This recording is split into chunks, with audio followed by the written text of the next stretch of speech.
এই যে সো যখন কাজী নজরুল ইসলাম এই বিদ্রোহী কবিতাটা লেখে তখন কিন্তু ব্রিটিশ যারা ছিল মানে এই আমাদের অঞ্চলে ব্রিটিশ যারা শাসক, আমরা শাসক বলবো না, আচ্ছা শাসক আর শোষকের একটা ডিফারেন্স তোমাদেরকে বলতে থাকি আমি, সবাই যুক্ত হতে হতে আমি দেখছি অনেকে যুক্ত হচ্ছে, ঠিক আছে। সো যারা মানে শাসক আর শোষণ কি জিনিসটা কি, ছোটবেলা এমন হয় না যে তোমার আব্বু আম্মু তোমাকে হচ্ছে যে অনেক শাসন করে, তোমাকে হচ্ছে তুমি পড়তে বসো না কেন, তুমি বাইরে সন্ধ্যার পর বাসায় কেন, এটা হচ্ছে শাসন, ঠিক আছে। আর শোষণ কি, শোষণ মানে হচ্ছে কি তোমার উপর নিপীড়ন করা, ওকে। সো এই জিনিসটা, সো ব্রিটিশটা কি আমাদের শাসনের নামে কিন্তু এরকম নিপীড়ন শোষণ এইসব করতো। আর কাজী নজরুল ইসলামের কিন্তু কবিতার পাশাপাশি ওনার কিন্তু বেশ কয়েকটা প্রবন্ধ আছে, যে প্রবন্ধগুলো ধরো যে মানে সেগুলো লেখার পরেও কিন্তু বেশ সারা পড়ে। ওনার কিন্তু একটা প্রবন্ধ আছে যে আনন্দময়ীর আগমনে, সেটা কিন্তু তিনি ব্রিটিশদের নিয়ে লিখেছিলেন এবং সেটি লেখার পরে তার কিন্তু মানে জেল খাটতেও হয়েছিল, ঠিক আছে। ওকে, আমরা আস্তে আস্তে শুরু করবো। আমরা দেখতে পাচ্ছি যে অনেকে লাইভে যুক্ত হচ্ছে, ওকে। তোমরা যারা যুক্ত হচ্ছে তোমরা জানাতে পারো, ঠিক আছে, বা তোমরা আসলে কবিতাটা নিয়ে আর কি কি মানে তোমাদের প্রবলেম ফেস করেছো বা কার কার ভালো লাগে এরকমও জানাতে পারো আমাদেরকে, ওকে, ঠিক আছে। সো আমরা একটু সামনের দিকে যাই, বিদ্রোহী কবিতাটা। সো বিদ্রোহী কবিতা লিখেছেন কে, কাজী নজরুল ইসলাম। এখানে একটা ছবি দেওয়া আছে ব্যাকগ্রাউন্ডে, এটা এআই জেনারেটেড। তো আমরা ক্লাসটা নেওয়া শুরু করে দেই। তো প্রথমত আমাদের এই কবিতা মানে কবিতাটা পড়ানোর আগে একটা জিনিস তোমাদেরকে আমি একটু বলি যে এই কবিতাতে কিছু কিছু এমন অনুষঙ্গ বা রূপক ব্যবহার করা হয়েছে তোমাদের মনে হতে পারে যে কাজী নজরুল ইসলাম কি নাস্তিক ছিল কিনা। সো এই ব্যাপারটা নিয়ে আমি একটু কথা বলবো তোমাদের সাথে কবিতার শুরুতেই। তিনি কিন্তু অবশ্যই নাস্তিক ছিলেন না, আমরা তার অনেক ইসলামিক গজল গান বা অনেক কিছু পাই, বা তার যে বিলিফ নিয়ে যে ধারণা ছিল তাতে আসলে কোনো কিছু প্রমাণ করে না তিনি আসলে নাস্তিক ছিলেন। বা কবিতা পড়ার টাইমে তোমার অনেক সময় মনে হতে পারে যেখানে আসলে নাস্তিকতা হচ্ছে বা অনেক কিছু হচ্ছে, ঠিক আছে। সো তার কিন্তু আসলে ওই টাইমে মানে তুমি যদি ইতিহাসের পাতায় যাও ওই টাইমটাতে তুমি একটা জিনিস খেয়াল করতে পারবা যে তখন আসলে কি হিন্দু মুসলিমকে একটা দাঙ্গা লাগিয়ে ব্রিটিশরা, কিন্তু তোমরা সবাই জানো যে ডিভাইড অ্যান্ড রুল এই খেলাটা খেলতো সবসময় ব্রিটিশরা। সো হিন্দু মুসলিমের একটা দাঙ্গা লাগিয়ে সবসময় কিন্তু ব্রিটিশরা তাদের একটা ফায়দা লুটতে চাইতো। শুধু ব্রিটিশরা না, তোমরা সবাই জানো যারা কলোনিয়াল রুলে বিশ্বাস করতো বা যারা কলোনি স্থাপন করতো বিভিন্ন দেশে, আমরা দেখেছি যে বেলজিয়াম হচ্ছে তোমার ইয়েতে গিয়ে রুয়ান্ডা এবং বুরুন্ডিতে গিয়ে কি হুতু এবং তুতসি নামে দুইটা ভাগে ভাগ করেছিল, সেখানে গিয়ে কিন্তু তারা এই যে ডিভাইড অ্যান্ড রুল খেলেছিল। সো কাজী নজরুল ইসলামের একটা মেইন থিম, তার লেখালেখির একটা মেইন থিম কিন্তু একটা পর্যায়ে ছিল যে তিনি হিন্দু মুসলিমদের মধ্যে যে কোনোভাবে একটা কোহেশন বা একটা ইউনিটি রক্ষা করবেন, ঠিক আছে। এই জন্য তুমি দেখবা যে মানে কাজী নজরুল ইসলাম কিন্তু কোনো একটা ধর্ম থেকে অনুসঙ্গ নেয় নাই, তিনি দিয়েছেন এই অঞ্চলে, ঠিক আছে, এই অঞ্চলের মানুষের যে মেজর দুইটা বিলিফ মুসলমান এবং হিন্দুদের, তাদের সব অনুসঙ্গ নিয়েছেন। তুমি দেখবা কাজী নজরুল ইসলাম যেমন একদিকে ইসরাফিলের অনুসঙ্গ টেনেছেন, তিনি তেমনি হিন্দুদের কিন্তু নটরাজ বা যেটা হচ্ছে আমাদের যে ধৈর্যটি বলা হয়েছে এখানে বা শিব যাকে বলি আমরা, তার এই অঞ্চলে কিন্তু দেখো হিন্দুদের মধ্যেও কিন্তু বিলিফের অনেকগুলো ভাগ আছে, তাদের মধ্যে কি এই অঞ্চলে ম্যাক্সিমাম মানুষ কি শিবের পূজা করে, তাই না। সো তার অনুসঙ্গ কিন্তু এখানে টানা হয়েছে কেন, যাতে কি মানে এই তার কবিতার মধ্যে যাতে এই অঞ্চলের ম্যাক্সিমাম মানুষ নিজেদেরকে খুঁজে পায়, ঠিক আছে। ওকে, সাত্তার ইসলাম ভাই আসসালামু আলাইকুম। ওয়ালাইকুম আসসালাম। আরমান আলী হচ্ছে এইচএসসি 26 ব্যাচ। ওকে, ভেরি গুড। তোমাদের জন্য মানে তাহলে তুমি হয়তো বা নতুন নতুন পড়বে এই কবিতাটা যদি এখনো না পড়িয়ে থাকে, বা নতুন নতুন না পড়লেও আজকে ইনশাল্লাহ কবিতাটাকে নতুনভাবে আবিষ্কার করবা তোমাদের মধ্যে ইনশাল্লাহ। আজকে বিদ্রোহী একটা চেতনা বা আসলে দেখো কবিতা তো আমাদের কিন্তু এটা গুনগুনিয়ে বা আস্তে আস্তে বলি বা আমরা হচ্ছে আবৃত্তি করি, আমাদের কিন্তু সবারই ভালো লাগে, তাই না। কিন্তু আজকের পর থেকে একটু বুঝে বুঝে, ওকে, তাহলে আমি শুরু করে দিই কবিতাটা। দেখো, আর তোমাদেরকে আমি শুরু করার একটা কথা বলি, যারা ক্লাসটা করছো এতক্ষণে তোমরা একটু খাতা কলম নিয়ে বসো। আমি হচ্ছে প্রত্যেকটা ওয়ার্ড টু ওয়ার্ড বুঝিয়ে দিব ইনশাল্লাহ, তোমরা প্রত্যেকটা ওয়ার্ড টু ওয়ার্ড লিখে নিবা পাশাপাশি। আমাদের প্রথম লাইনটা, বলো বীর বলো উন্নত মমশির। এখানে আসলে বীরকে, একটা বীরের প্রতি বা একটা সাহসী মানুষকে আহ্বান করা হচ্ছে। আচ্ছা, একটা জিনিস মনে পড়লো যে দেখো আমরা যে এই যে ওয়ার্ডটা বলি যে আহ্বান, ঠিক আছে, এই যে এটা আমরা কি নর্মালি কি বলি, এটা কি আহ্বান বলি না, এটা কিন্তু আহ্বান না, এটা কি আহ্বান, ঠিক আছে। এটা কিন্তু এইচএসসি উচ্চারণে আসে, ঠিক আছে, উচ্চারণে কি এটা তাহলে উচ্চারণটা কি হবে, আহ্বান, ঠিক আছে। সো দেখো আমরা সামনের দিকে যাই, এখানে একটা বীরকে আহ্বান করা হচ্ছে, বীরকে আহ্বান করা হচ্ছে, কবি আহ্বান করতেছে যে বলো বীর বীর তুমি বলো, বলো উন্নত মমশির, তুমি বলো যে সদা আমার মাথা উঁচু, ঠিক আছে। শির মানে কি, শির মানে হচ্ছে মাথা বা মস্তক, ঠিক আছে, শির মানে কি মাথা বা মস্তক। এখানে কি বলা হচ্ছে যে বলো বীর বলো উন্নত মমশির, আমার মাথা সর্বদা সুবুন্নত, আমি কখনো মাথা নিচু করি না, ঠিক আছে। তারপর দেখো, শির নেহারি আমারই নত শির ওই শিখর হিমাদ্রির। এখানে কি বলা হচ্ছে, শির নেহারি, শির মানে কি মাথা, নেহারি মানে কি, নেহারি মানে হচ্ছে যে প্রত্যক্ষ করে, নেহারি মানে কি প্রত্যক্ষ করে, ঠিক আছে, নেহারি মানে কি প্রত্যক্ষ করে। শির নেহারি আমারই, নতশির ওই শিখর হিমাদ্রির, ঠিক আছে। সো এখানে আমার শির দেখে, নতশির মানে কি মাথা নিচু করে আছে। সবাই একটু লিখে নাও, এগুলো কেউ মিস দিও না ইনশাল্লাহ। এর থেকে ভালো বিদ্রোহী কবিতা তুমি কোথাও পাবা না, এর চেয়ে ভালো মতো পড়ানো। মাথা নিচু করে আছে, মাথা নিচু করে আছে। শির নেহারি আমারই, নতশির ওই শিখর হিমাদ্রির। শিখর মানে কি, শিখর মানে হচ্ছে চূড়া। আর হিমাদ্রির কি, হিমাদ্রি হচ্ছে হিমালয় পর্বতমালা, ঠিক আছে। হিমাদ্রি কি, হিমালয় পর্বতমালা, হিমালয় পর্বতমালা, হিমালয় পর্বতমালা।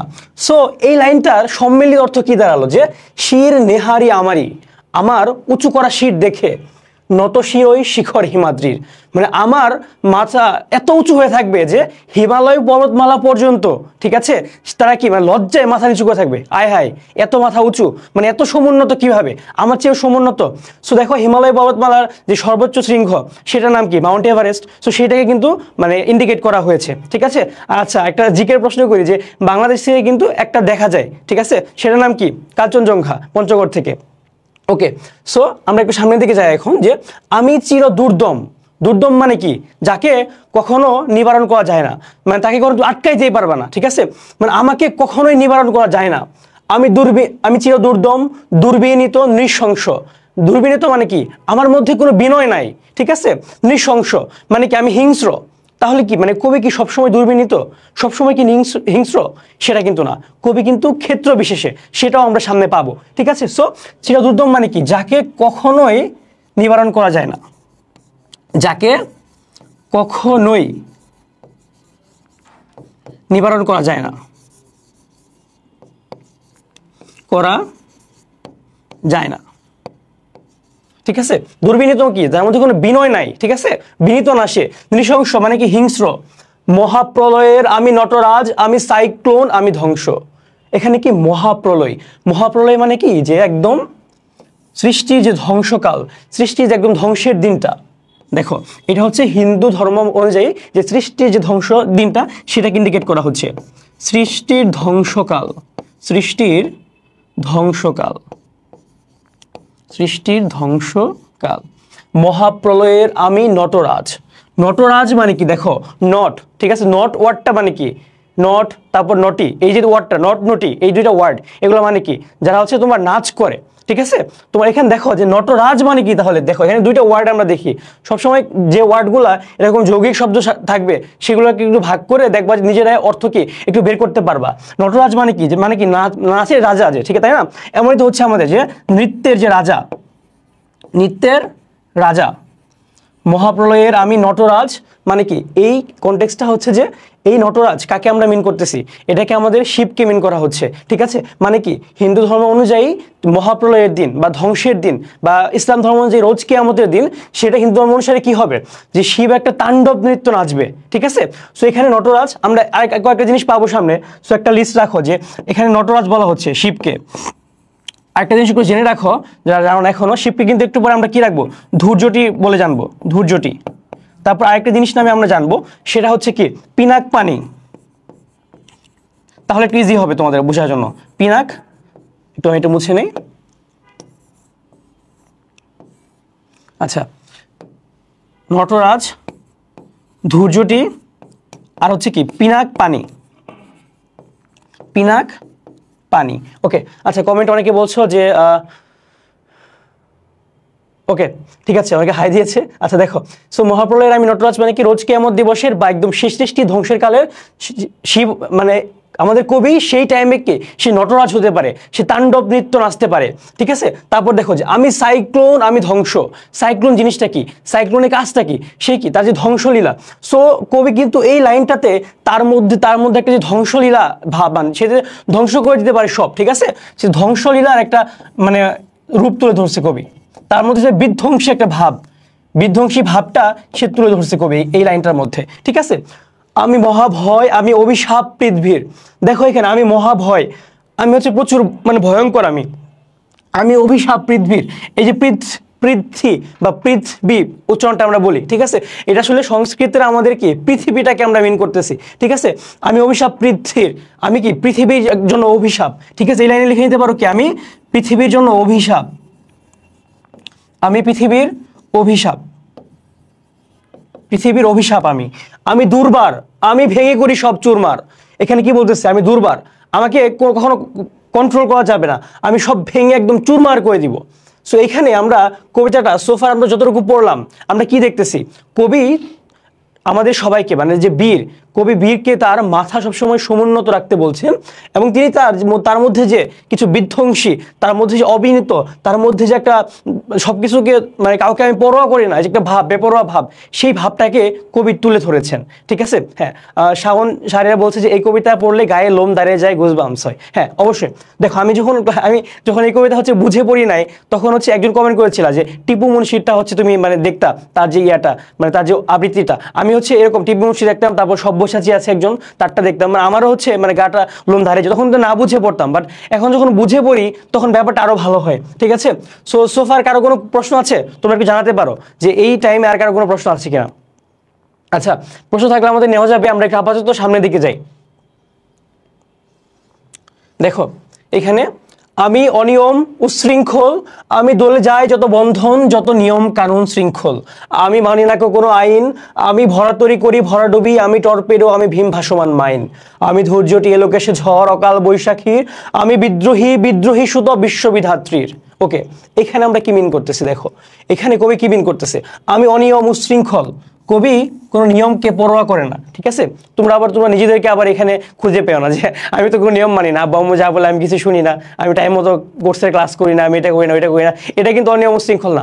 কবি নিজেকে অনিয়ম উশৃঙ্খল কখন বলছে, সে হচ্ছে ব্রিটিশদের মানে ব্রিটিশরা তখন শাসক, তখন সে ব্রিটিশদের মানতেছে না, ব্রিটিশদের কথা শুনতেছে না, তখন কবি হচ্ছে কি অনিয়ম উশৃঙ্খল, তাই না। এরপর দেখো আমরা কবে অনিয়ম উশৃঙ্খল ছিলাম, কয়েকদিন আগে আমাদের দেশে যখন একটা ফ্যাসিস্ট শাসক ছিল তার বিরুদ্ধে আমরা নেমেছিলাম, তখন ছিলাম আমরা অনিয়ম উশৃঙ্খল, ঠিক আছে। দেখো আমি দলে যাই যত বন্ধন, দোলে দোলে মানে কি পদদলিত করা, মানে পা দিয়ে একদম মারানো, ঠিক আছে, একদম খাঁটি বাংলা ভাষায় একদম পাড়ায় যাওয়া, ঠিক আছে। এরকম অবস্থা যে আমি কি করি, আমি দোলে যাই, আমি হচ্ছে পা দিয়ে মারিয়ে যাই, পা দিয়ে মারানো, পা দিয়ে মারানো, আমি দোলে যাই যত বন্ধন, বন্ধন জিনিসটা কি ইউনিটি, আমি সব ধরনের ইউনিটিকে বা যে তোমার যে একটা ইউনিয়ন মানে আমাদের মধ্যে একটা সম্পর্কটা সেটাকে কবি হচ্ছে ইয়ে করে যায়, একদম পা দিয়ে মারিয়ে যায়, যত নিয়ম কানুন শৃঙ্খল, মানে কবি বলতেছি কি আমি কোনো নিয়মের ধার ধারি না, আমি হচ্ছে যত বন্ধন আছে যত সম্পর্ক আছে পা দিয়ে একদম পদদলিত করে ফেলি, আমি মানি না কোনো আইন, কবি এখানে বলতেছে সে হচ্ছে কোনো আইন কানুন নিয়ম নীতি তার এগুলোতে কিছু যায় আসে না, আমি ভরাতরি করি ভরাডুবি, এটা কিন্তু একটা বাগধারা, ঠিক আছে। ভরাতরি ভরাডুবি করা মানে কি বলতো, কেউ কি বলতে পারো, কারো কি জানা আছে ভরাতরি ভরাডুবি করা মানে কি, বলতে পারো কেউ, তোমরা জানিও। এটা মানে হচ্ছে কি সর্বনাশ করা, সর্বনাশ করা, আমি ভরাতরি করি ভরাডুবি, আমি টর্পেডো ভীম ভাসমান মাইন। এখানে টর্পিডো কি, টর্পিডো হচ্ছে তোমরা সাবমেরিন চিনো না, সাবমেরিনের নিচ থেকে তোমার হচ্ছে যে এরকম এই যে এরকম তোমার এটা আঁকানোতে আমি খুবই মানে ভয়ঙ্কর, ঠিক আছে। এই এরকম তোমার ধরো যে কিছু ইয়ে থাকে না ইয়ে টাইপ যে সাবমেরিন থেকে ছেড়ে দেয় মানে নিচ থেকে গিয়ে তোমার হচ্ছে ইয়ের মধ্যে জাহাজের মধ্যে লেগে জাহাজটাই উড়ে দেয় যে একদম, এটা হচ্ছে কি টর্পেডো, ঠিক আছে।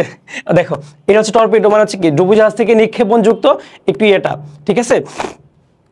তারপর দেখো আমি ভীম ভাসমান মাইন, ভীম মানে কি, ভীম মানে হচ্ছে কি ভয়ঙ্কর, ভীম ওয়ার্ডটা আসলে কি মানে কি ভয়ঙ্কর, ভীম মানে কি ভয়ঙ্কর, আমি ভীম ভাসমান মাইন, মাইন কি মাইনও কিন্তু এক ধরনের অস্ত্র, ঠিক আছে। মাইন কি পুঁতে রাখা হয়, তোমার হচ্ছে স্থল মাইন আছে, তারপর তোমার হচ্ছে পানির মধ্যে মাইন রাখা যায়, সেটা কি তুমি রেখে দিবে, তুমি ধরো যে তুমি হাঁটতেছো হাঁটতেছো হাঁটতেছো হাঁটতেছো পা দিবা তুপ করে উড়ে যাবা, ঠিক আছে, এটাই কি মাইন। ওকে, সো এখানে কবি এখানে কি বলতেছে যে আমি হচ্ছে কি আমি হচ্ছে অস্ত্র, মানে তাকে কবি নিজেকে কি কঠিন অস্ত্রের সাথে হচ্ছে কি কম্পেয়ার করতেছে। তো বর্তমানে আমরা যদি লিখি কোনো কবিতা আমরা কি করতে পারি, আমরা নিজেদেরকে কি নিউক্লিয়ার বোম্বের সাথে বা হচ্ছে অন্য এরকম না, এগুলো বিধ্বংসী আরো বেশি হয়ে যায়, সো বেশি এগুলো ইয়ে হয়ে যায়, ড্যামেজগুলো বেশি, বাট কবি কি নিজেকে ভয়ঙ্কর অস্ত্রগুলোর সাথে সে হচ্ছে কি কম্পেয়ার করতেছে, ঠিক আছে। একজন কমেন্ট করেছে কি ভাই এই কবিতা লেখার পেছনে গল্পটা একটু জেনে থাকলে জানাবেন, ইনশাল্লাহ অবশ্যই জানাবো। শুরুতে কিন্তু বলেছি দেখো এই কবিতাটা লেখার মানে মেইন উদ্দেশ্য ছিল কি যে কবি হচ্ছে ব্রিটিশ অপশাসনের বা মানে ব্রিটিশ মানে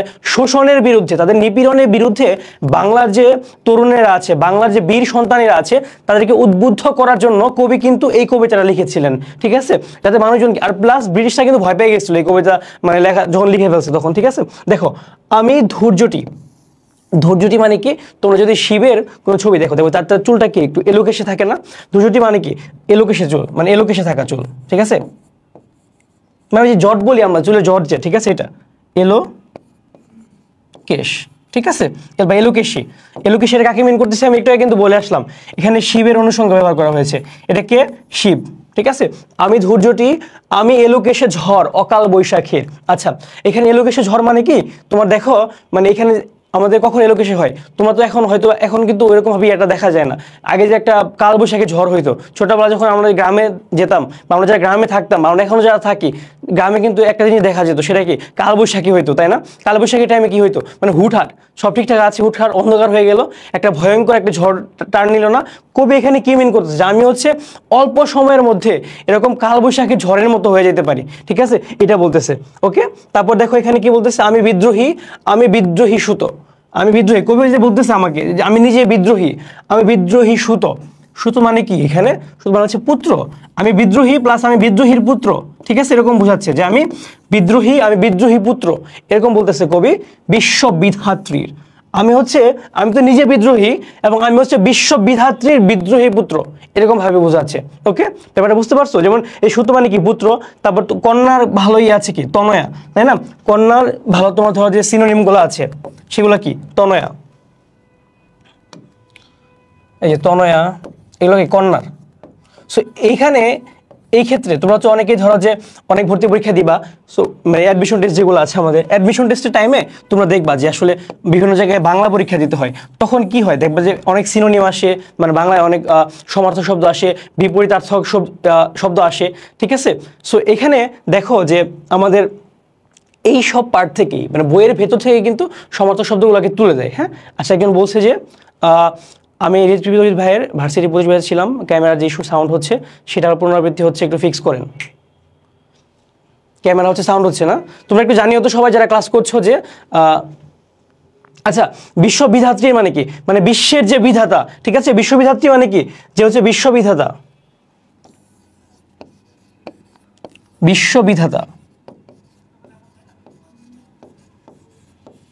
মানে হচ্ছে কি বিশ্ববিধাতা, ঠিক আছে। আচ্ছা, টুকটুক শব্দ হচ্ছে না ক্যামেরাতে, মানে এখনো কি শব্দ হচ্ছে একটু জানাও তো তোমরা যারা ক্লাসে আছো, টুকটুক শব্দ কি এখনো রিপিট হচ্ছে? আমি তাহলে কন্টিনিউ করতে পারছি না আপাতত, মানে একটু জানাও তোমরা যারা ক্লাসে আছো, জানালে ভালো হয় কাইন্ডলি। হ্যাঁ, সেম টুকটুক শব্দ হচ্ছে না। আচ্ছা, আমি তো জানতাম আগে বিড়াল হচ্ছে চুকচুক করে খায়, দুধ খায়। আচ্ছা, ইয়াসিন আলফা জানিয়েছে না, শব্দ হচ্ছে না, এটা তো একটা মস্ত বড় বিপদ, একজন বলতেছে হচ্ছে, একজন বলতেছে হচ্ছে না। আচ্ছা, আমরা এটা নিয়ে আপাতত কথা বলতে থাকি, আমরা সামনে একটু পরে আগাই। দেখো মানে সোফার আমরা বিদ্রোহী কবিতা নিয়ে কি জানলাম, কবি শুরু থেকেই কি নিজের একটা মানে বিদ্রোহী সত্তাকে তুলে ধরেছেন, তাই না? এখনো কি কবির মধ্যে কোনো ভালো কিছু পেয়েছো এতক্ষণে? কি কবিকে কি মনে হচ্ছে যে সে ওকে? সো এই যে সাউন্ডটা হচ্ছে এখন আর হচ্ছে না। ওকে, আমরা একটু সাউন্ডটা হলেও একটু ইগনোর করি, ঠিক আছে। ওকে, দেখো আমরা একটু সামনের দিকে যাই এখন। এরপর দেখো যে বলবীর চির উন্নত মমশির, আবার এসে মনে করাচ্ছে যে তোমার মাথা উঁচু করাটা কি মানে গুরুত্বপূর্ণ, ঠিক আছে, তোমার মাথা উঁচু করাটা কি মানে খুবই গুরুত্বপূর্ণ, সেটাকে আবার এসে মনে করায় দেওয়া লাগতেছে। দেখো, আমি সৃষ্টি, আমি ধ্বংস, আমি লোকালয়, আমি শ্মশান, আমি অবসান নিশাবসান, আমি ইন্দ্রাণী সুত, হাতে চাঁদ ভালে সূর্য, মম এক হাতে বাঁকা বাঁশের বাঁশরি আর হাতে রণতুর্য। ওকে, সো আমরা যে একটা লাইন দেখলাম এখন বর্তমানে, কাজী নজরুল ইসলাম যদি আর কিছুই না লিখতো, কাজী নজরুল ইসলাম যদি শুধু এই লাইনটাই লিখতো, মম এক হাতে বাঁকা বাঁশের বাঁশরি আর হাতে রণতুর্য, তাহলে কি তিনি সেম ফেমাসে থাকতেন। মানে এই লাইনটাকে অনেকের মতে বলা হয় যে বাংলা সাহিত্যের শ্রেষ্ঠ একটা লাইন, বা বাংলা কবিতার মধ্যে লাইনগুলোর মধ্যে শ্রেষ্ঠ লাইন বলা হয় এটাকে, ঠিক আছে। তার সামনে একটা আলোচনা করি। এইখানে একটা জিনিস আমরা দেখব, কবি কি যে তার দ্বৈত সত্তাকে তুলে ধরছেন। এখানে একটা জিনিস একটু লিখে নাও আগে, যে কবিতার দ্বৈত সত্তাকে তুলে ধরছেন, কবিতার দ্বৈত সত্তাকে তুলে ধরেছেন কোথায়? কবিতার দ্বৈত সত্তাকে তুলে ধরেছেন এইখানে। তুমি দেখো এখানে হচ্ছে কি আমি সৃষ্টি, মানে আমি সৃষ্টি, আমি ধ্বংস। সৃষ্টি আর ধ্বংস কি সম্পূর্ণ বিপরীত একটা ইয়া না? ওকে, এটা কি সম্পূর্ণ বিপরীত একটা জিনিস না? আমি সৃষ্টি, আমি ধ্বংস, আমি লোকালয়, আমি শ্মশান। লোকালয় মানে কি? যেখানে মানুষজন থাকে। আর শ্মশান মানে কি? যেখানে মানুষজন থাকে না, যেখানে মৃতেরা থাকে, তাই না? সো কবি তার দ্বৈত সত্তা। সো আমি কার জন্য সৃষ্টি? যে হচ্ছে ভালো মানুষ, যে হচ্ছে তোমার শোষিত, যে উৎপীড়িত, ঠিক আছে? সো এখানে তার জন্য কবি কি মানে সৃষ্টি, আর ধ্বংস কার জন্য কবি? যে হচ্ছে তোমার এরকমই, যে শোষণ করে, যে মানুষকে নিপীড়ন করে, যে মানুষকে লাঞ্ছিত করে, যে মানুষের জীবনকে জাহান্নাম করে দেয়, তার জন্য কবি কি? তার জন্য ধ্বংস, তার জন্য কবি কি? শ্মশান। তাকে ধ্বংস করে তাকে শ্মশানে নিয়ে যাবে। আর যে ভালো মানুষ তাকে কি করবে কবি? তাকে কি? তাকে সৃষ্টি করে তাকে কি লোকালয়ে নিয়ে যাবে। লোকালয়ে মানুষ থাকে, তাকে সেখানে নিয়ে যাবে। ওকে, তারপর দেখো এখানে, আমি ইন্দ্রাণী সুত, হাতে চাঁদ, ভালে সূর্য। সরি, এখানে একটা লাইন আছে, আমি অবসান, নিশাবসান। অবসান মানে কি? আমি শেষ। অবসান মানে কি? আমি শেষ।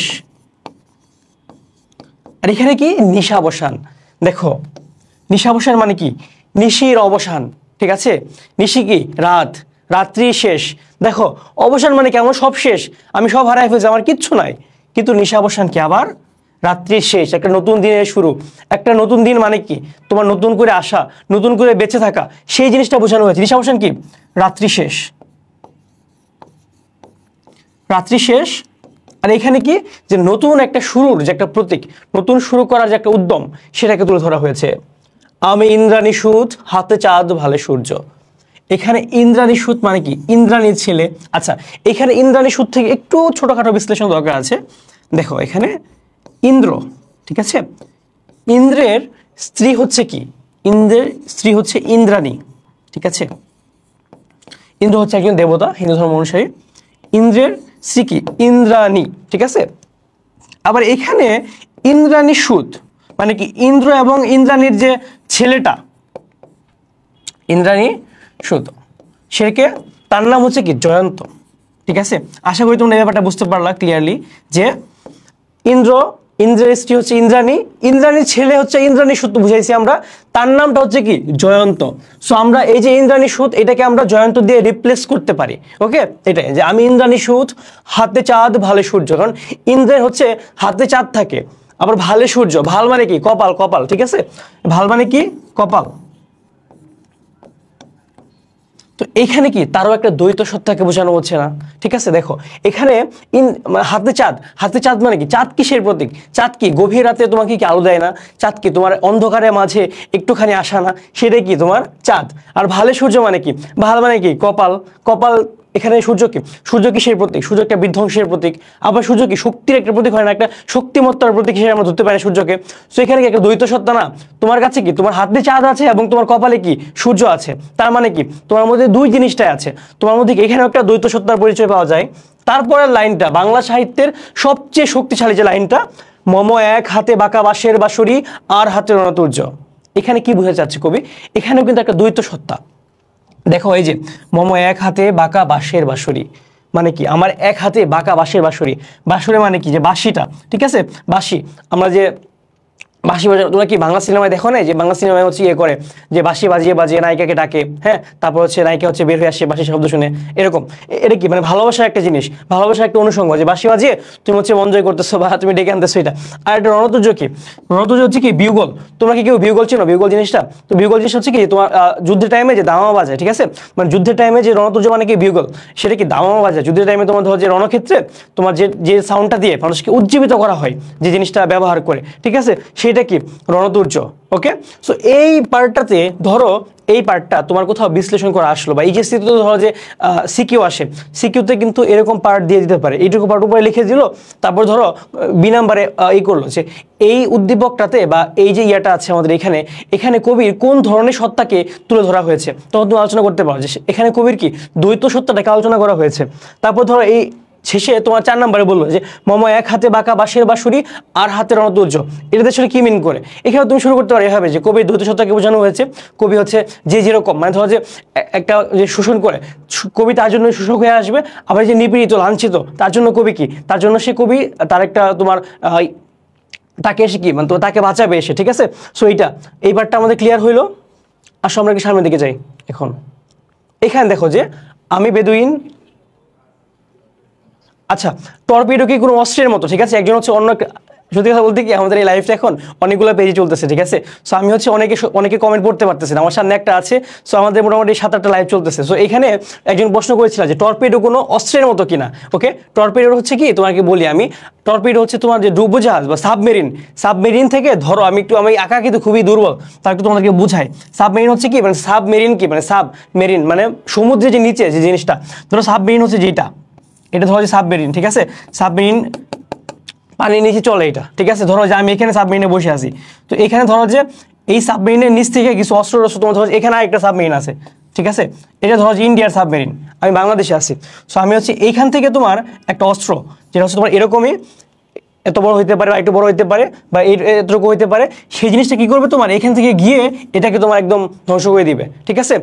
এই যে দিক দিয়া খুবই বাজেভাবে আঁকাইলাম, বাট স্টিল বুঝতে পারছো সাবমেরিন একটা অস্ত্র, টর্পিডো হচ্ছে একটা অস্ত্র, ঠিক আছে। আর মাইন যেটা বলেছিলাম ভীমাসমান মাইনও একটা অস্ত্র। একটা তোমার কি, তোমার এটা কিরকম জিনিসটা ব্যাপারটা, ধরো যে এখানে ল্যান্ডে রাখা আছে ল্যান্ড মাইন, সেটা কি তুমি ধরো যে গেলা হাইটা তুমি একদম ধূপ করে উড়ে পড়ে যাবা, এটা হচ্ছে মাইন। আর টর্পিডো আশা করি বুঝতে পারছো। আচ্ছা, আসো সামনের দিকে যাই। এরপর কি বলা হয়েছে যে আমি বেদুইন, আমি চেঙ্গিস। বেদুইন কি, বেদুইন হচ্ছে তোমার আরবের একটা যাযাবর জাতি, ঠিক আছে। বেদুইন কি, আরবের একটা যাযাবর জাতি। বেদুইন কি, আরবের একটা যাযাবর জাতি। আমি বেদুইন, আমি চেঙ্গিস। চেঙ্গিসকে, চেঙ্গিস আমরা সবাই জানি চেঙ্গিস হচ্ছে কি তোমার ওই মঙ্গল সাম্রাজ্যের যে প্রতিষ্ঠাতা, ঠিক আছে। মঙ্গল একজন কমান্ডার, যে তোমার ধরো যে বর্তমান যে মঙ্গোলিয়া দেখি আমরা, এটা কিন্তু একটা টাইমে এই মঙ্গোলিয়া ছিল না, এক টাইমে কিন্তু প্রায় মানে সম্পূর্ণ পৃথিবীর কর্তৃত্ব নেওয়ার কথা হয়ে গেছিল চেঙ্গিস। এই চেঙ্গিস খান উনি কিন্তু ছিলেন কি এই মঙ্গলদের কমান্ডার, এবং সে কি এখানে চেঙ্গিসের অনুষঙ্গ আমরা কেন আনলাম, ঠিক আছে। চেঙ্গিস কি মঙ্গল সেনাপতি, ওকে। এবং যে মঙ্গল সাম্রাজ্য হয়েছিল সেটা একদম প্রতিষ্ঠাতা বলা যায় তাকে। আমি বেদুইন, আমি যাযাবর জাতি, আমি কোথাও থাকি না, আমি হচ্ছে একদম পার্মানেন্টলি কোথাও বসবাস করি না। তার মানে কি, যে আমার কোনো কিছু যায় আসে না, আমার যে সম্পত্তি বা যাই বলো এগুলো কিছু যায় আসে না আমার। আমি চেঙ্গিস, আমি হচ্ছে চেঙ্গিস খানের মতো, আমি হচ্ছে একদম কোনো কিছু নাই আমার, আমি একদম কোনো জিরো থেকে একদম ইনফিনিটি হয়ে যেতে পারি, সেরকম একটা এখানে ইঙ্গিত দেওয়া হচ্ছে। আমি আপনারে ছাড়া করি না কাহারে কুর্নিশ। এখানে আপনারে মানে কি, এখানে নিজেকে, ঠিক আছে। যে আমি আপনাকে ছাড়া মানে কি, এখানে আমি নিজেকে ছাড়া, হ্যাঁ, আমি নিজেকে ছাড়া কাউকে অভিবাদন করি না। কুর্নিশ মানে কি, সালাম দেওয়া, ঠিক আছে, লাল সালাম, এটা করে না, ঠিক আছে। সালাম দেওয়া বা অভিবাদন করা, সালাম দেওয়া বা সালাম করা, কারণ আমাদের এই উপমহাদেশে কি একটা সালাম করার একটা রীতি রেওয়াজ আছে না, যে আমরা হচ্ছে মুরব্বীদের সালাম করা হয়। সো এরকম মিন করা হয়েছে। আমি বজ্র, আমি ঈশান বিশানে ওঙ্কার, আমি ইসরাফিলের সিঙ্গার মহাহুঙ্কার। এখানে বলতেছে আমি বজ্র। বজ্র জিনিসটা কি, বজ্র হচ্ছে তোমার ধরো যে বৃষ্টিপাত যখন হয় বজ্রপাত, এটা আমরা সবাই জানি। আমি ঈশান বিশানে ওঙ্কার, আমি ঈশান বিশানে কি ওঙ্কার ধ্বনি বা উকার ধ্বনি, ঠিক আছে। উকার ধ্বনি জিনিসটা আমি আলোচনা করি, এটা কোন অনুষঙ্গ আমাদের হচ্ছে হিন্দু ধর্ম অনুসারে কি, তোমার ধরো যখন একদম সৃষ্টি শেষ কাল এসে যাবে, ঠিক আছে, সেখানে কি হবে, তোমার ধরো যে উকার একটা ধ্বনি আসবে, উকার একটা ধ্বনির মাধ্যমে কি একদম ধ্বংস হয়ে যাবে না সবকিছু। এরপর লাইনটা দেখো যে আমি ইসরাফিলের সিঙ্গার মহাহুঙ্কার, মানে কি ইসলাম ধর্মের অনুষঙ্গ এখানে আছে। ইসরাফিলকে, ইসরাফিল হচ্ছে আমাদের ইসলাম ধর্ম অনুযায়ী সে কি তোমার একটা ফেরেশতা, সে তার কাজ কি হবে, সে একদম সৃষ্টি ধ্বংসকালে শেষ দিনে তার সিঙ্গার একটা ফু দিবে, ঠিক আছে। সো উনি একজন ফেরেশতা, উনি কি করবে, সিঙ্গায় ফু দিবে একদম শেষ দিনে। আমি ইসরাফিলের সিঙ্গার মহাহুঙ্কার। কবি তাহলে নিজেকে কি মনে করে, দুইটা ধর্মের অনুষঙ্গ টেনে কবি কি মিন করতে চাইতেছে, কবি মিন করতে চাইতেছে যে আমি একদম মানে আমাদের যে শোষণ করা হচ্ছে বা আমাদের শোষণ যে করা হচ্ছে, আমরা শোষিত, মানে এই কবিতা কিন্তু সম্পূর্ণ কবি ব্রিটিশদের কিন্তু মেসেজটা দিচ্ছে, ঠিক আছে। সো কবি বলতেছে কি আমরা কিন্তু ব্রিটিশদের জন্য একদম শেষ হয়ে যাবে, একদম শেষ, তারা যে একদম শেষ কালটা তারা যদি বেশি করতে থাকে এরকম, আমরা কিন্তু একদম তাদের জন্য একদম ধ্বংসলীলা চালু করে দিব, ঠিক আছে। আমি পিনাক পানির ডোমরো ত্রিশূল। এখানে দেখো পিনাক পানি, পানি মানে কি এটাকে আমরা দেখি, আসলে আমরা পিনাক পানি ওয়ার্ডটাকে একটু ডাইসেকশন করি। পিনাক পানি, এখানে তোমার পিনাক হচ্ছে কি একটা তোমার হচ্ছে একটা কি বলে একটা অস্ত্র টাইপ বা একটা হাতে তোমার ধরো রাখা একটা জিনিস। এটা হচ্ছে তোমার যেরকম আমি আঁকাতে পারতেছি না ঠিক মতো, তোমরা দেখবো যে শিবের হাতে কিন্তু এই পিনাক পানিটা থাকে, ঠিক আছে। সো পিনাক পানি যেরকম থাকে জিনিসটা, আমি আঁকার একটু ভুল করলাম, তার জন্য আমি সরি। দেখো এই যে তোমার পিনাক পানি মানে কি, যার হাতে পিনাক থাকে, ঠিক আছে। পিনাক পানি তাহলে আমরা কাকে মিন করতেছি, এটা শিবকে মিন করা হচ্ছে, ঠিক আছে। আমি পিনাক পানির ডমরু ত্রিশূল, মানে হাতে পিনাক যে রাখে তার, আমি ডমরু ত্রিশূল তার হাতে। ডমরু ত্রিশূল কি, এটাও কি আমাদের এই যে ডমরু ত্রিশূল, মানে এরকম একটা ইয়ে থাকে, অস্ত্র থাকে, ঠিক আছে। সো এই জিনিসটা কি, মানে এই মিন করতেছে যে আমি হচ্ছে যে শিবের হাতের যে জিনিসগুলো আছে আমি সেইগুলা, ঠিক আছে। এটা বলতেছে তারপর কি, আমি ধর্মরাজের দণ্ড, ধর্মরাজকে জম, ঠিক আছে, একদম জমের দণ্ড আমি, ঠিক আছে। আমি পিনাক পানি ডমরু ত্রিশূল ধর্মরাজের দণ্ড। আচ্ছা, একজন বলছে কি মহাশক্তির প্রতীক, ইয়েস, গুড। সো এখানে দেখো শিবকে কি মানে মহাশক্তিমান বলা হয় না। সো এখানে দেখো কি বলতেছে যে আমি পিনাক প্রাণী ডমরু ত্রিশূল ধর্মরাজের দণ্ড। এখানে দেখো জম আসলে কি কেউ বাঁচে, বাঁচার কি সুযোগ আছে, বা শিব যদি একটা জিনিস চায় সেখানে কি মানে বাইরে যাওয়ার সুযোগ আছে হিন্দু ধর্ম অনুসারে, না। সো এই কারণে কি বলতেছে, একটা মহাশক্তিমান, একটা মহাশক্তির প্রতীক, সেটাই। আমি পিনাক প্রাণী ডমরু ত্রিশূল ধর্মরাজের দণ্ড, আমি চক্র ও মহাশঙ্খ। এখানে আমরা, ঠিক আছে, দেবতা তোমার আমরা সবাই জানি যে এখানে তোমার শ্রীকৃষ্ণের হাতে তোমার কয়েকটা জিনিস থাকে, সেগুলো কি কি, চক্র, গদা, শঙ্খ, তারপর হচ্ছে কি পদ্ম, ঠিক আছে। শ্রীকৃষ্ণের হাতে থাকা কয়েকটা জিনিস থাকে, সেগুলো কি চক্র, গদা, শঙ্খ আর পদ্ম। এর মধ্য থেকে দুইটা জিনিসকে তুলে ধরা হয়েছে যে আমি চক্র ও মহাশঙ্খ, আমি প্রণবনাদ প্রচণ্ড। এখানে বলতেছে আমি হচ্ছে, দেখো এই যে পার্টটা আমরা এখানে ডাইসেকশন করার একটা জিনিস আমরা বুঝি যে কাকে কাকে টেনে আনা হইতেছে।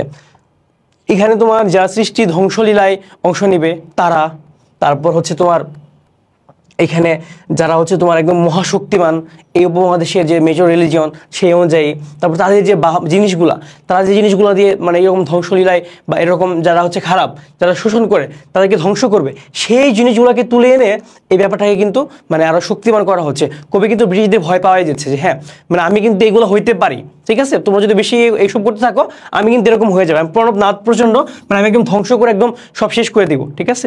ওকে, এরপর আসলে আমরা একটু সামনের দিকে যাই, এই পার্টটা আমাদের শেষ হইলো। তারপর দেখো যে আমি খ্যাপা দুর্বাসা, খ্যাপা দুর্বাসা মানে কি, এখানে তোমার দুর্বাসা নামে একজন সন্ন্যাসী বা মুনি ছিলেন। তিনি হচ্ছে কি মানে তিনি যখন ধ্বংস মঙ্গলের প্রতীক, হ্যাঁ প্রচণ্ড ধ্বনি। ওকে, তো দেখো এখানে, হ্যাঁ আমি আসলে দেখো আমরা এখানে কিছু ধর্মের অনুষঙ্গকে আমরা একদম ডিটেলস আলোচনা করছি না, কারণ হচ্ছে যে এখানে আসলে সম্পূর্ণ আমাদের দরকার নাই, আমাদের এইচএসসি পর্যন্ত বা অ্যাডমিশন পর্যন্ত যতটুকু লাগে সেটা।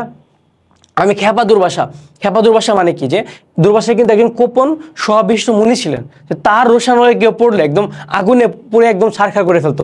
সেখানে দুর্বাসা দিয়ে কি মিন করতেছে, একদম মানে তাকে একদম ধ্বংস করে দিবে, ঠিক আছে। মানে তুমি ধরো একদম ধ্বংসলীলার প্রতীক বিশ্বামিত্র শিষ্য, বিশ্বামিত্র শিষ্যকে দিয়ে কি একটা অধ্যবসায় বা লেগে থাকা, ঠিক আছে। এখানে তোমার ধ্বংসের একটা ইয়ে বোঝাচ্ছে, আর এখানে কি অধ্যবসায়,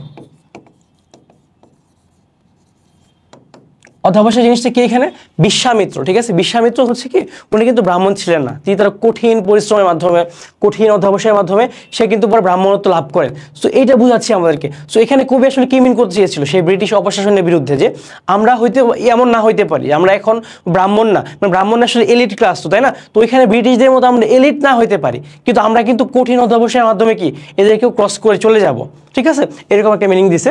আমি দাবানল দাহ দাহন করিব বিশ্ব। এখানে দাবানল দাহ জিনিসটা কি, দাবানল তো আমরা আসলে মানে ফ্যামিলিয়ার না, কিন্তু আমরা দেখি যে মাঝে মাঝে কয়েক জায়গায় দেখলাম মানে লস অ্যাঞ্জেলেসে একটা ইয়ে হলো, মানে দাবানল হয়েছে একদম বাড়ি ঘর পুড়ে টুড়ে, মানে ওয়াইল্ড ফায়ার যেটাকে আমরা বলি, ওয়াইল্ড ফায়ার মানে জঙ্গলে আগুন টাগুন লেগে আগুন লেগে একাই পুড়ে টুড়ে একদম সব ছাড়খাড় করে দেয়। সো কবি নিজেকে বলতেছে আমি দাবানল দাহ দাহন করিব বিশ্ব, আমি একদম সম্পূর্ণ বিশ্বকে একদম পুড়ায় ফেলবো, এরকম বলতেছে। আমি উন্মন মন উদাসীর, এখানে কি বলতেছে দেখো যে আমি উন্মন মন মানে কি উদাসী, এখানে আমাদের দুইটা পার্ট আমরা একটা ভাগ করে পড়ি। দেখো আমি উন্মন মন উদাসীর, উদাসী মানে কি যে হচ্ছে একদম উদাস হয়ে আছে, আর উন্মন মন কি মানে একটা উদাসী মানুষের যে মনটা, মানে একটা উদাসী মানুষের মনটা কিরকম হইতে পারে, মানে এরকম কবি নিজেকে সেই অনুষঙ্গের সাথে তুলনা করছেন। তারপর দেখো আমি বিধবার বুকে ক্রন্দন শ্বাস, জিনিসটা একটু ফিল করার ট্রাই করো। দেখো বিধবার বুকের ক্রন্দন শ্বাস, একটা বিধবা, ধরো একটা নারী বিধবা হয়েছে কিছুক্ষণ আগে বা হয়েছে, তার মধ্যে যে তার যে সে কাঁদতেছে, কাঁদাটাও না, একটা বিধবার বুকে ক্রন্দন শ্বাস, সে যে শ্বাস নিচ্ছে তার শ্বাসটাকে আমাদের শ্বাসের মতো নর্মাল হবে, এটা তো ডিফারেন্ট হবে, তাই না? সো বিধবার বুকে ক্রন্দন শ্বাস জিনিসটাকে, একটা বিধবা নারী যে তার শ্বাস নিচ্ছে, তার মধ্যে একটা যে সে তার জীবন সঙ্গীকে হারালো, তাই না? এর একটা যে একটা মানে শেষ একটা অবলম্বন, সেটাকে হারানোর পরে তার যে একটা শ্বাস, তার শ্বাসটাও যে ডিফারেন্ট হবে, কাজী নজরুল ইসলাম কি সেটাকে তুলে ধরেছেন যে আমি বিধবার বুকের ক্রন্দন শ্বাস, মানে একটা হাহাকার একটা অবস্থা, হা হুতাশ আমি হুতাশির। হ্যাঁ, হুতাশি মানে কি এখানে, মানে খুবই শোষিত একটা মানুষ, মানে যার একদম কোনো ইচ্ছাকাঙ্ক্ষা বা তার একটা আসলে সম্বল নাই, এরকম। এই লাইনটাতে কবি আসলে কি বোঝাতে চাইলেন আমাদেরকে, যে সে বিধবার বুকে একটা ক্রন্দন শ্বাস, মানে একটা হাহাকার অবস্থা, যে একটা কষ্ট, হ্যাঁ, বেদনা, সেটাকে আমি বঞ্চিত ব্যথা পথবাসী চির গৃহহারা যত পথিকের। এখানে বলতে আমি বঞ্চিত ব্যথা। বঞ্চিত ব্যথা মানে কি দেখো, মানে তুমি যদি কাউকে বঞ্চিত করো, সেই বঞ্চিত করার জন্য যে ব্যথাটা, এখানে কি মিন করলো কবি? দেখো আমাদের ব্রিটিশরা কি করেছিল, আমাদেরকে সব জায়গা থেকে বঞ্চিত করেছে না, আমাদের অধিকার বা আমাদের রাজনৈতিক অধিকার, সামাজিক সাংস্কৃতিক সব কিছু থেকে। তো এখানে কি হলো, আমি বঞ্চিত ব্যথা, আমাকে বঞ্চিত করার জন্য আমার মধ্যে যে একটা ব্যথা, সেইটা আমি বঞ্চিত ব্যথা পথবাসী মানে পথে বসবাসকারী, চির গৃহহারা, মানে চির গৃহহারা মানে কি আমরা কি আমাদের দেশটাকে কি হারাই ফেলছিলাম ওই টাইমে? যত পথিকের, ঠিক আছে, মানে একটা পথিক, ঠিক আছে, সে হেঁটে যাচ্ছে, সে একদম তার কোনো মানে বাড়ি ঘর নাই, তার মধ্যে যে একটা বঞ্চিত ব্যথা, যে আমার বাড়ি ঘর নাই, আমার শেষ সম্বলটুকু নাই, আমার একটা মাথা গুজবা ঠাঁই নাই, সেই যে ব্যথাটা কবি তুলে ধরতেছেন। দেখো আমরা কিন্তু একটু আগে মানে শুরুর দিকে কবির যে একটা ঔদ্ধত্যপূর্ণ ভাব, তার মধ্যে যে একটা মানে রোষানল, তার মধ্যে যে একটা মানে বিদ্রোহী চেতনা, সেটা কিন্তু দেখে আসতেছিলাম, কিন্তু এখানে এসে কবি কি একটু সফট হচ্ছেন, তাই না?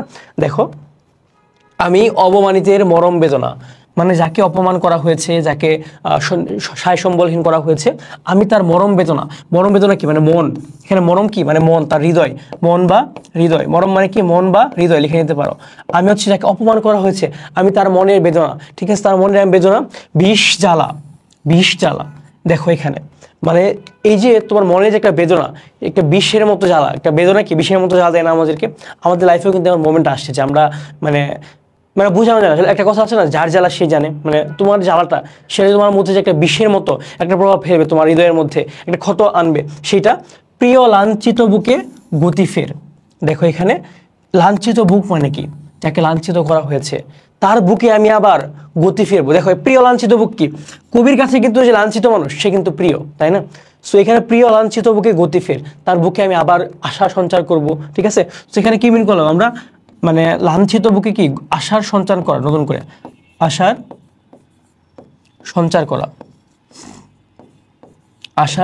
সঞ্চার করা, তারপর দেখো আমি উত্তর বায়ু বলতে কি বোঝাচ্ছে, উত্তর দিক থেকে যে বায়ুটা বয়ে আসে সেটা মলয় অনিল কি, এখানে দেখো অনিল মানেও কিন্তু বায়ু, এটা কিন্তু বায়ুর একটা তোমার কি বলে এটাকে যে সিনোনিম বা হচ্ছে সমার্থক শব্দ, ঠিক আছে? মলয় কি, মলয় হচ্ছে মলয় পর্বত, মলয় একটা পর্বত, ঠিক আছে, একটা পর্বতের নাম। কবি মিন করতেছে এমন যে আমি উত্তর বায়ু মলয় অনিল, আমি হচ্ছে মলয় পর্বত থেকে, আমি উত্তর দিকের বায়ু, আমি হচ্ছে মলয় অনিল, মানে হচ্ছে মলয় পর্বত থেকে আসা যে বাতাসটা, আমি উদাস পুরবী হাওয়া, মানে কি আমি হচ্ছে উদাস পুরবী হাওয়া, মানে কি যে উদাস যে একটা হাওয়া, ঠিক আছে, এরকম মিন করতেছে। এখানে দেখো কয়েকটা বায়ুর অনুষঙ্গ কবি কেন আনতেছে, ঠিক আছে, মানে দেখো তুমি যখন বসে থাকো, ঠিক আছে, মানে এটা উদাস বাতাস আসছে, উদাস যাওয়ায় যে একটা বাতাস আসতেছে, সেরকম একটা কবি মিন করতেছে যে হ্যাঁ আমি এরকম, মানে এখানে কিন্তু কবি সম্পূর্ণটা মানে নিজেকে মানে তোমার তার যে একটা বিদ্রোহী সত্তাটা সেটা কিন্তু চলে গেছে, এখন কি আসছে, তার মানুষের যে কষ্টটা, সেই কষ্টটাকে সে হচ্ছে কি তুলে ধরছে, কষ্টটাকে রিপ্রেজেন্ট করতেছে কবি। আমি পথিক কবির গভীর রাগিনী বেনুবিনে গান গাওয়া, এখানে দেখো পথিক কবি মানে রাস্তায় একটা কবি আছে, হ্যাঁ, গভীর রাগিনী, মানে গভীর রাগিনীকে দেখো, রাগের যে একটা ফেমিনাইন রূপ বা স্ত্রীলিঙ্গ, সেটা কি রাগিনী। তো দেখো কবি কি, মানে কবি কি একটু ছন্দ নিয়ে থাকে না, কবির মধ্যে একটা ছন্দ থাকে, সুর তাল লয় থাকে। তো এখানে কবির যে পথিক কবির একটা রাগটা বা তার মধ্যে যে একটা চাপা ক্ষোভটা, সেটাকে কি রাগিনী বলে তুলে ধরা হয়েছে না? বিনুবিনে গান গাওয়া, বিনুবিনে তোমার হচ্ছে যে মানে পথিক কবি যে তোমার তার যে কবিতা, তার যে কবিতা লেখার ধরন, সেটাকে বিনুবিনে গান গাওয়া এভাবে তুলে ধরা হয়েছে, ঠিক আছে? সো তোমরা যারা আছো, মানে এর মধ্যে কি কোনো প্রশ্ন আছে? আর আমি সামনের দিকে আগাবো, একটু বলো তো।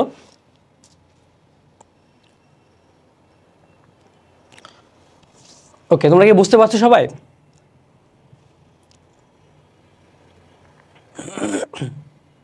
ওকে, এখানে দেখো যে লাস্ট পার্টটা, আমি উত্তর বায়ু মলয় অনিল উদাস পুরবী হাওয়া, আমি পথিক কবির গভীর রাগিনী, আমি যে পথিক কবির যে একটা তোমার মানে তার মধ্যে যে একটা রাগ বা তুমি গানেরও কিন্তু কিছু তাল আছে, যে গভীর রাগিনী, তারপর বিরবিনে গান গাওয়া মানে কি, এগুলো কিছু বাদ্যযন্ত্র, বীণা আছে, বীণা তো তোমরা জানো সবাই, ঠিক আছে, এগুলো বাদ্যযন্ত্র, মানে এগুলোতে গান গাওয়া, মানে সে হচ্ছে দেখো কবি কিন্তু তাদের সফট যে ইয়েগুলা, মানে সফট যে জিনিসগুলো এখন সেগুলো তুলে ধরতেছে, ঠিক আছে। এতক্ষণ তো খুবই বিদ্রোহী চেতনা আসতেছিল, বাট এখন দেখো যে এই পার্টটাতে আমরা কি দেখলাম, সম্পূর্ণ কি সফট জিনিসপত্র দেখলাম না আমরা। ওকে, এখন আমরা একটু সামনের দিকে যাই। এখানে এসে একটু আরো জিনিস পাবো আমরা। আমি আকুল নিদাঘ তিয়াসা। নিদাঘ মানে কি? নিদাঘ মানে হচ্ছে গ্রীষ্ম। নিদাঘ মানে কি? গ্রীষ্ম। দেখো এখানে আমি আকুল নিদাঘ তিয়াসা। আকুল নিদাঘ, নিদাঘ তিয়াসা কি? দেখো এখানে নিদাঘ মানে গ্রীষ্ম, তিয়াসা কি? গ্রীষ্মের মধ্যে তোমার যে এটা থাকে, গ্রীষ্মের মধ্যে তৃষ্ণা যে পায় না আমাদের, গ্রীষ্মের মধ্যে যে আমরা আমাদের তৃষ্ণাটা আসে, সেই তৃষ্ণাটা কি সেম অন্য টাইমের মতো? সেটা কিন্তু সেম না। কবি এখন বলতেছে আমি আকুল নিদাঘ তিয়াসা, মানে আমি খুবই, মানে আমার গ্রীষ্মের টাইমে যে তৃষ্ণাটা পাই, ঠিক আছে। আচ্ছা, এখন বলছে হুতাশির কি? হুতাশির মানে হচ্ছে যে হা হুতাশ করে, ঠিক আছে, এরকম। তারপর দেখো আমি রৌদ্র রুদ্র রবি। এই জিনিসটা একটু দেখো যে রৌদ্র রুদ্র রবি, এখানে রবি মানে কি আমরা সবাই জানি সূর্য, রবি কি? সূর্য। আর রৌদ্র রুদ্র মানে কি? যে মানে সূর্যের যে একটা ভয়ঙ্কর মূর্তি, বা সে হচ্ছে একদম তার যে একটা, সে যে একটা ইয়ে দিচ্ছে তোমার, ধরো যে সূর্যের রশ্মি চারদিকে ছড়িয়ে দিচ্ছে, বা তার মধ্যে যে তোমরা যারা সায়েন্সে পড়ো সেখানে কি সূর্যের মধ্যে কোনটা হয়, নিউক্লিয়ার ফিশন নাকি ফিশন, এগুলো দিয়ে, সো সেখানে কি সে ভয়ঙ্কর হবে কি, তার গভীর তাপটা ছড়াচ্ছে না।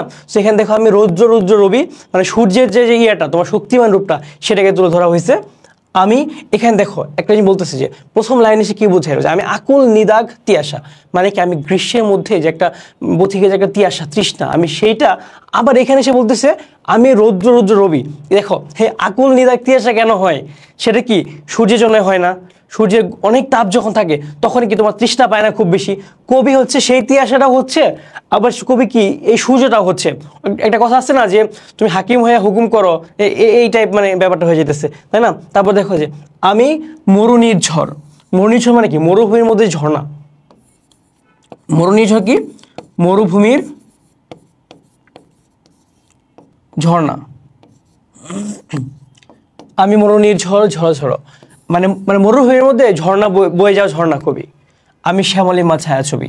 শ্যামলিমা ছায়াছবি কি? শ্যামলিমা মানে কি? সবুজ শ্যামল যে একটা পার্টটা, আমাদের সবুজ শ্যামল, আমাদের গ্রামকে দেখি না আমরা, আমাদের গ্রামকে আমরা বলতে পারি যে শ্যামলিমা ছায়াছবি, মানে সবুজ শ্যামল যে অংশটা সেইটা।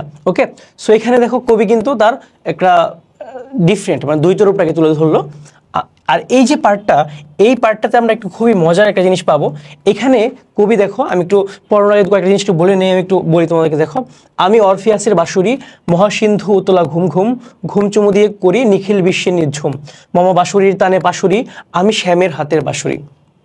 এখানে কবি আমাদের গ্রিক যে মিথ আছে, হ্যাঁ, গ্রিক মিথ থেকে একটা ক্যারেক্টার নিয়ে আসছে, আর আমাদের দেশের একটা ক্যারেক্টারকে নিয়ে আসছে, শ্যাম, ঠিক আছে। শ্যামকে আনছে আমাদের এখান থেকে, আর অরফিয়াসকে নিয়ে আসছে কি গ্রিক যে পুরাণ আছে সেখান থেকে। দেখো এই অরফিয়াসের কাহিনীটা একটু বলি তোমাদেরকে। সো অরফিয়াস হচ্ছে তোমার অনেক ভালো বাঁশি বাজাইতে পারতেন, বা তার যে ইয়াটা ছিল, তিনি তার যে সুরটা, তার গানের সুরে তিনি সবাইকে একদম ধরো যে একদম মন্ত্রমুগ্ধ করে রাখতে পারতেন, ঠিক আছে, মানে একদম মানুষ ভুলে যেত সব কিছু। সো এই টাইমটাতে তোমার ধরো যে অরফিয়াস যাকে ভালোবাসতেন, ঠিক আছে, অরফিয়াসের স্ত্রী বলো বা তার যে ভালোবাসার বাচ্চা ছিলেন ইউরিডিস, তো তিনি হচ্ছেন মারা যায়, ঠিক আছে। তিনি মারা যাওয়ার পরে অরফিয়াস তো এখন একদম পাগল হয়ে গেছে, না আমরা তাকে লাগবে, তাকে সে বাঁচবো না, ঠিক আছে। তোমাদের অনেক এরকম হয় মাঝে মাঝে। তো দেখো এরকম টাইমের পরে সে বললো যে না, আমি যেমনি হোক ইউরিডিসকে আমি বাঁচিয়ে তুলবো। বাচ্চা কীভাবে তুলবো? আমি তাকে বাঁচিয়ে তোলার জন্য সে দেবতাদের কাছে চাইলেন। তো দেবতারা তো কি, এটা তো সম্ভব না যে একটা মানুষ মারা গেছে তুমি তাকে কিভাবে হচ্ছে বাঁচিয়ে নিবে আবার, এটা তো সম্ভব না, তাই না? এটা তো আসলে কোনো লজিক্যাল কিছু হয় না। সো এই টাইমে সে না, আমাদের তাকে লাগবেই, তখন সে এমনভাবে বাঁশি বাজালো, বা তার বাদ্যযন্ত্র কেমনভাবে সে বাজালো, সে তার বাদ্যযন্ত্র বাজানো দেখে একদম মন্ত্রমুগ্ধ হয়ে দেবতারা পর্যন্ত ভুলে গেল সব কিছু। ভুলে যাওয়ার পরে সে তার যে ভালোবাসার পাত্রী ইউরিডিস ছিলেন, তার ভালোবাসাকে সে ফাইনালি বাঁচিয়ে তুললেন, ঠিক আছে। কিন্তু হ্যাপি এন্ডিং হয় না শেষ পর্যন্ত তোমাদের বাপ্পারাজের মতো যে চাচা হেনা কোথায় এরকম হয়ে গেছে। তাকে বলা হয়েছিল যে তোমরা যখন দেবালয় থেকে যাবা তুমি পিছনের দিকে তাকাবা না, ঠিক আছে, এখান থেকে বের হয়ে তারপর তুমি হচ্ছে ইউরিডিসকে দেখবা। কিন্তু যাওয়ার আগেই তো সে হচ্ছে নিজেকে কন্ট্রোল করতে পারে না যে আমার ইউরিডিসকে আমি ফিরে পাইছি, ইউরিডিসকে আমি এখন দেখবো। সে যখন পিছিয়ে যায়, পিছিয়ে তাকানোর পরে সে দেখে যান নাই, তারপর তোমার ধরো যে আবার সে ভ্যানিশ হয়ে যায়। সো এটা খুবই করুণ একটা কাহিনী। সো এখানে আমি অরফিয়াসের বাঁশুরি, এই যে অরফিয়াস যে বাঁশি বাজায় সবাইকে মন্ত্রমুগ্ধ সব ভুলে রাখতে পারতো, সেই বাঁশরি মানে অরফিয়াসের যে বাঁশিটা, ঠিক আছে। সো অরফিয়াসের বাঁশরি অনুষঙ্গটাকে আমরা যদি বিশ্লেষণ করি যে বাঁশি বাজিয়ে সবাইকে মন্ত্রমুগ্ধ করে ভুলিয়ে রাখা যায়, মহাসিন্ধু উতলা ঘুম ঘুম। মহাসিন্ধু মানে কি? সিন্ধু মানে কি? সমুদ্র। মানে মহাসিন্ধু উতলা ঘুম ঘুম মানে কি? একদম সমুদ্রের মতো যে মানে তোমার ধরো যে একটা বিশাল ঘুম এরকম বোঝাচ্ছে, ঠিক আছে।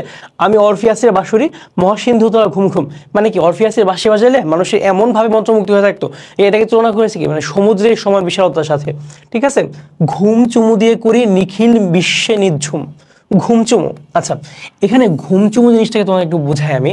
ঘুমচুমু কি? দেখো আমাদের যে বাচ্চা কাচ্চারা যখন ঘুমায় থাকে, আমাদের আব্বু আম্মুরা বা আমরা একটা চুমু দেই না বাচ্চাদেরকে, এটা কি একটা তোমার প্রশান্তি বা হচ্ছে একটা খুবই সফট একটা জিনিস না ঘুমচুমু? হ্যাঁ, সো এখানে বোঝাতে যে ঘুমচুমু দিয়ে মানে আমি একটা সূক্ষ্ম একটা সফট চুমু দিয়ে কি নিখিল বিশ্বে একদম নিঝুম মানে একদম তোমার ধরো যে চুপচাপ একদম প্রশান্ত কাম এরকম অবস্থা করে ফেলতে পারি আমি, ঠিক আছে।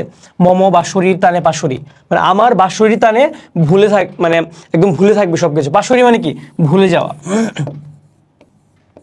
পাশরি মানে কি? ভুলে থাকা। মম মানে আমার, মম বাঁশরি টানে পাশরি আমি শ্যামের হাতের বাঁশরি। তো শ্যামের অনুষঙ্গটাও কি আমাদের এই অঞ্চলের, ঠিক আছে। শ্যাম কি বাঁশি বাজায় তার যে ভালোবাসার পাত্রী তাকে ডাকতো, সো এরকম, ঠিক আছে। সো এখানে এই যে পার্টটা, এখানে আমাদের কবি কি বোঝাতে যাচ্ছে যে এই যে আমরা এটা পড়লাম যে কবি কিন্তু চাইলে একদম হিপনোটাইজ করে তোমাকে একদম মন্ত্রমুগ্ধ করে এরকম বুঝাচ্ছে। কবি কিন্তু তার বিভিন্ন ধরনের সত্তাকে মানে কবি চাচ্ছে যে কোনোভাবেই ব্রিটিশদেরকে বিতাড়িত করতে হবে আমাদের অঞ্চল থেকে, তাই না। সো কবি এই অনুষঙ্গগুলো ব্যবহার করছেন। ওকে, এরপর আসলে আমরা সামনের দিকে যাই। এখানে দেখো যে আমি রুশে উঠি যবে ছুটি মহাকাশ চাপিয়া ভয় সপ্তনরক হাবিয়া দুজক নিভে নিভে যায় কাঁপিয়া। এখানে এই জিনিসটাকে অনেকে তোমার ধরো যে মানে বলে যে এটা আসলে নাস্তিকতা বা এখানে আসলে ধর্মকে কটু করা হয়েছে, বাট কবি আসলে যে থিমে লিখেছে এই জিনিসটাকে দেখো যে আমি রুশে উঠি যাবে ছুটি মহাকাশ ছাপিয়া, বলতেছে আমি যখন রাগান্বিত হব তখন আমি একদম মহাকাশ ছাপায় উঠে যাব, আমি সব কিছুকে ছাপিয়ে উঠে যাব, আমি কিছুই পরোয়া করব না। ভয়ে সপ্তনরক হাবিয়া দুজক। দেখো হাবিয়া দুজক হচ্ছে মানে জাহান্নামের একদম সর্বনিকৃষ্ট যে পার্টটা, বলতেছে আমি যখন মহাকাশ ছাপায় উঠে যাব তখন কি যে মানে ভয় পেয়ে আমাকে যে হাবিয়া দুজকটা পর্যন্ত কি নিভে নিভে যায় কাঁপিয়া। এখানে এটা বলতেছে কবি বোঝাতে চাচ্ছে যে ব্রিটিশরা যে আমাদের এই বাংলাদেশটাকে বা আমাদের ভারতবর্ষকে ব্রিটিশরা যে একদম জাহান্নাম বানিয়ে রাখছে একটা। সো কবি যখন ছাপায় উঠবে সবকিছুতে বা বীরেরা, তখন কি এই জাহান্নাম নিভে ফেলবে একদম, ঠিক আছে, শান্তি নিয়ে আসবে। কবি এরকম মিন করেছে। কবি এমন মিন করে নাই যে আসলে সে জাহান্নামকে মানে নিজেকে স্রষ্টার সাথে কম্পেয়ার বা স্রষ্টার যেগুলোর হাতে কন্ট্রোল সেগুলোকে নিয়ে কিন্তু কবি বলে নাই, বা এখানে আসলে নাস্তিকতার ব্যাপার না। আমাদের বুঝতে হবে কবি আসলে কি ইন্ডিকেশন দিতে চাচ্ছেন, আমাদের কোন টেক্সটটা বুঝতে হবে তখনকার তৎকালীন ব্রিটিশ যে টাইমটা ছিল তখন। দেখো আমি বিদ্রোহ বাহী নিখিল অখিল ব্যাপিয়া। বিদ্রোহ মানে বাহী মানে কি? আমি বিদ্রোহকে নিয়ে যাই, আমি বিদ্রোহকে বহন করি, ঠিক আছে। বিদ্রোহী বাহী কি? মানে যে বিদ্রোহকে বহন করে বা নিয়ে যায়,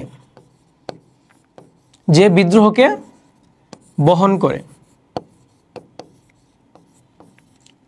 দেখো আমি বিদ্রোহবাহী নিখিল অখিল ব্যাপিয়া, এখানে যে দুইটা ওয়ার্ড নিখিল আর হচ্ছে অখিল, নিখিল অখিল দুইটা কি আমাদের সরি পৃথিবী শব্দের, ঠিক আছে। পৃথিবী, পৃথিবী বা ধরণী, ঠিক আছে, পৃথিবী শব্দের কি সমার্থক শব্দ এই যে নিখিল অখিল ব্যাপিয়া, ব্যাপিয়া, ঠিক আছে। আমি বিদ্রোহী বাহী নিখিল অখিল ব্যাপিয়া, এখানে কি হচ্ছে যে আমি একদম পুরো পৃথিবী জুড়ে সম্পূর্ণ পৃথিবী জুড়ে কি আমি বিদ্রোহী সত্তাটাকে বা বিদ্রোহকে আমি নিয়ে যাব, ঠিক আছে। তোমরা যারা হচ্ছে পড়ছো মানে কারক পড়েছো, কারক, ঠিক আছে। কারকের মধ্যে একটা কারক আছে না, অধিকরণ কারকের একটা কি তোমার হচ্ছে যে একটা পার্ট যে কারকে তোমার একদম সম্পূর্ণ অংশ যদি তোমার ধরো যে তিলে তেল আছে ওইটা যে কারক হবে তোমার, এটাও কিন্তু সেম যে একদম নিখিল অখিল ব্যাপী একদম সম্পূর্ণ পৃথিবী জুড়ে আছে এরকম একটা মিন করতেছে, ঠিক আছে। তারপর দেখো যে আমি পরশুরামের কঠোর কুঠার, এখানে আমাদের পরশুরামের ব্যাপারটা একটু যদি আলোচনা করি আমরা। দেখো পরশুরাম ছিল হচ্ছে উনি কে? মেইনলি ছিল হচ্ছে বিষ্ণুর ষষ্ঠ অবতার, ঠিক আছে। অবতার কি আসলে দেখো মানে পৃথিবীতে দেবতারা যখন বারবার মানুষ ফিরে আসে সেটাকে বলি কি আমরা? অবতার। বিষ্ণুর ষষ্ঠ অবতার তো এখানে যে অনুষঙ্গ এনেছে উনি উনি আসলে মেইনলি হয়েছিল কি যে ওনার বাবাকে তোমার ক্ষত্রিয়রা, তো দেখো মানে ব্রাহ্মণ, ক্ষত্রিয়, বৈশ্য, তারপর হচ্ছে তোমার শূদ্র, এই যে ক্লাসিফিকেশন আছে, ঠিক আছে, সেই ক্লাসিফিকেশনের মধ্যে তোমার যে পার্টটা যে তোমার ক্ষত্রিয়, তারা কি আসলে যোদ্ধা। এখানে একটু তোমাদের একটু বুঝাই ব্যাপারটা। ক্ষত্রিয় কারা আসলে? যারা যুদ্ধ করে, ঠিক আছে, যোদ্ধা। সো এই পরশুরামের ক্ষত্রিয়দের সাথে সমস্যা ছিল কি, সে তার বাবাকে কিন্তু ক্ষত্রিয়রা মেরে ফেলেছিলেন, ঠিক আছে, সেই জন্য তিনি কি করেছিলেন, সেই জন্য তিনি 21 বার ক্ষত্রিয়দের নিধন করেছিলেন। এখন তোমরা বলতে পারো যে ক্ষত্রিয়দের এতবার নিধন করার কি আছে, একবার তো করলেই হয়েছে। আসলে ক্ষত্রিয় কিন্তু কোনো স্পেসিফিক জাত বা কোনো ক্লাস না, মানে তো যারা যুদ্ধ করে তারা, ঠিক আছে, তো যোদ্ধারা তো বারবার আসবে পৃথিবীতে, তাই না? সো উনি কিন্তু কি করেছিলেন, 21 বার ক্ষত্রিয় নিধন করেছিলেন। এই যে পরশুরাম 21 বার ক্ষত্রিয় নিধন। আচ্ছা, এখানে পরশুরামের আরেকটা ব্যাপার আছে, তার যে কুঠারটা, কঠোর কুঠার। দেখো এই যে অনুষঙ্গটা, এখানে আমরা দুইটা জিনিস একটু বলতে পারি, যে একটা হচ্ছে কি তিনি 21 বার ক্ষত্রিয় নিধন করেছেন, আরেকটা জিনিস আছে তিনি কিন্তু তার কুঠার দিয়ে তার মাতাকে হত্যা করেছিলেন, ঠিক আছে, তার বাবার, সেটা আবার তার বাবার আদেশে, ঠিক আছে, সেটা অনেক লম্বা কাহিনী, সেখানে যাব না। কিন্তু আবার এই স্টোরি আবার স্যাড এন্ডিং হয় নাই, ভালো এন্ডিং হয়েছে। সে তারা আবার তার বাবাকে অনুরোধ করছিলেন, তার বাবা হচ্ছে আবার তোমার ইয়ে করে তার মার সেই স্মৃতিটা ভুলে দিয়েছিলেন এবং তার মাকে আবার পুনরুজ্জীবিত করেছিলেন। ওকে, সো এই যে পরশুরামের কঠোর কুঠার, তার কুঠারটা আসলে কতটুকু কঠোর তুমি বুঝতে পারতো। এই কুঠার তার মাতাকে হত্যা করেছিল, এই কুঠার 21 বার ক্ষত্রিয়দের নিধন করেছিল। সো পরশুরামের এখানে মানে তুমি কতটুকু কঠোর হইতে পারো, তুমি তোমার মাতাকে হত্যা করার মতো কঠোর একটা কুঠার, সেটাই হচ্ছে কি পরশুরামের কঠোর কুঠার, ঠিক আছে, এরকম ভাবে কবি বলতেছে। এরপর দেখো যে নিক্ষত্রিয় করিব বিশ্ব, মানে কি আমি বিশ্বকে একদম ক্ষত্রিয় মুক্ত, ঠিক আছে, ক্ষত্রিয় মুক্ত করে ফেলবো বিশ্বকে, একদম ক্ষত্রিয় মুক্ত করে ফেলবো বিশ্বকে। আনিব শান্তি শান্ত উদার, মানে কি যে ক্ষত্রিয়রা এরা তো যোদ্ধা জাতি, এরা কি বিশ্বে কি শান্তি বজায় রাখতে পারে? এরা তো অশান্তি সৃষ্টি করে শুধু। সো এই কারণে কি মানে শান্তি আনবে এই নিক্ষত্রিয় করে। আমি হলো বলরাম স্কন্ধে, হলো মানে কি লাঙল, হলো মানে কি লাঙল। আমি হলো বলরাম স্কন্ধে, স্কন্ধ মানে কাঁধে, তো যে কাঁধে তোমরা দেখো না, মানে তোমার হচ্ছে বলরাম তিনি কি করেন, তিনি হচ্ছে তার কাঁধে কি লাঙল নিয়ে রাখে। সেটা বলরামটা কে সেটা একটু আমরা বলি তোমাদেরকে। এখানে বলরাম হচ্ছে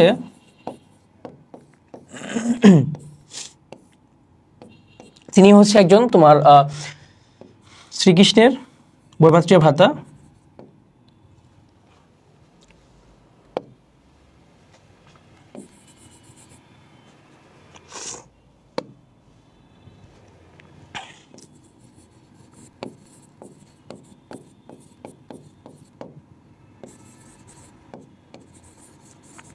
ঠিক আছে, সো তিনি হচ্ছে কি তার কাঁধে একটা লাঙল থাকে, সেই লাঙল দিয়ে উনি চাষাবাদ করে না, উনি এই লাঙল দিয়ে চাষাবাদ করে না, এটা হচ্ছে ওনার কি অস্ত্র, ঠিক আছে। উনি এটা দিয়ে কি যারা হচ্ছে নিপীড়ন করে শোষণ করে তিনি কি তাদের বিরুদ্ধে এটা দিয়ে যুদ্ধ ঘোষণা করে।